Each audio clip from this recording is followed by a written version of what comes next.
July మాసం 2026 సంవత్సరంలో కుంభరాశి వారికి మాస ఫలితం ఎలా ఉంటుందో తెలియజేస్తున్నాను, జాగ్రత్తగా వినండి. ఈ యొక్క కుంభరాశి వాళ్ళకి మొండి పట్టుదల ఎక్కువగా ఈ మాసం అంతా ఉంటుంది. మీరు పట్టిన కుందేలికి 3 కాళ్ళు అనేటువంటి విధంగా మీరు ప్రవర్తిస్తారు. అయినప్పటికీ కూడా మీరు ఏదైనా ఒక పనిని ఉందంటే తప్పకుండా దాన్ని సాధించుకు తీరుతారు. మిమ్మల్ని ఎంతోమంది ఫాలో అయ్యేటువంటి అవకాశాలు కూడా కనపడుతున్నాయి. ముఖ్యంగా వైద్య రంగంలో ఉన్నటువంటి వాళ్ళకి అద్భుత మాసంగా మనం చెప్పవచ్చు. రియల్ ఎస్టేట్ రంగంలో ఉన్న వాళ్ళకి కొంతలో కొంత ఊరట కలిగేటువంటి అవకాశాలు కనపడుతున్నాయి.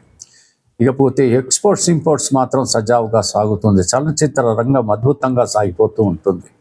సాంకేతిక నిపుణులు కానీ నటులు కానీ ఎవరైనప్పటికీ కూడా. ఇకపోతే మిగతా వ్యాపారస్తులందరికీ కూడా బాగానే ఉంది, లాభాలు బాగానే గడిస్తారు. అయితే నూతన భాగస్వాములు కలిసేటువంటి అవకాశాలు ఉన్నాయి. మీరు బ్రాంచెస్ కూడా తెలిసేటువంటి పరిస్థితులు ఏర్పడున్నాయి. కాకపోతే భాగస్వాములను కలుపుకునేటప్పుడు వాళ్ళ జాతకాలను ఒకసారి పరీక్షించుకోండి. వాళ్ళ జాతకం మీ జాతకానికి సరిగ్గా కుదురుతోందా లేదా అనేటువంటి విషయం పరీక్షించుకొని ఆ తర్వాత మాత్రమే వాళ్ళతో మీరు పార్ట్నర్షిప్ చేయండి. ఆ తర్వాత మీ వెంబటి మాత్రం మీ ఏదో వెన్నుపోటు పొడవాలని అనేక రకాలుగా మేము ప్రయత్నాలు చేస్తూ ఉన్నారు. ఆ విషయంలో ఒక కంట కనిపెడుతూ ఉండండి. విదేశాలకు వెళ్ళాలి అనుకుంటున్నటువంటి వాళ్ళు సత్వరం మీ ప్రయత్నాలు ప్రారంభించండి.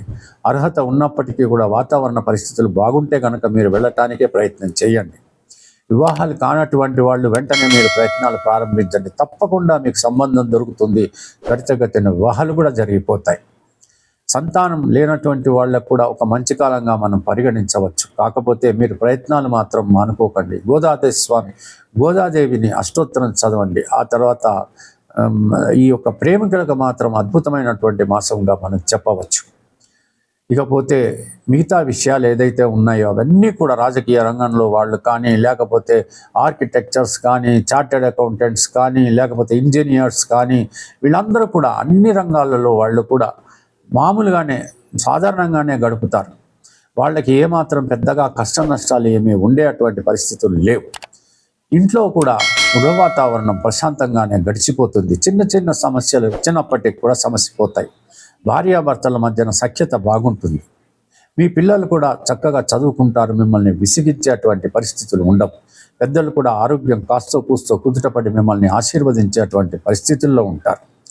ఇవన్నీ ఇలా ఉన్నప్పటికీ కూడా కోర్టు కేసు ఉన్నటువంటి పక్షంలో కొంతవరకు పోస్ట్ పోన్ చేసుకోవడానికి ప్రయత్నించండి.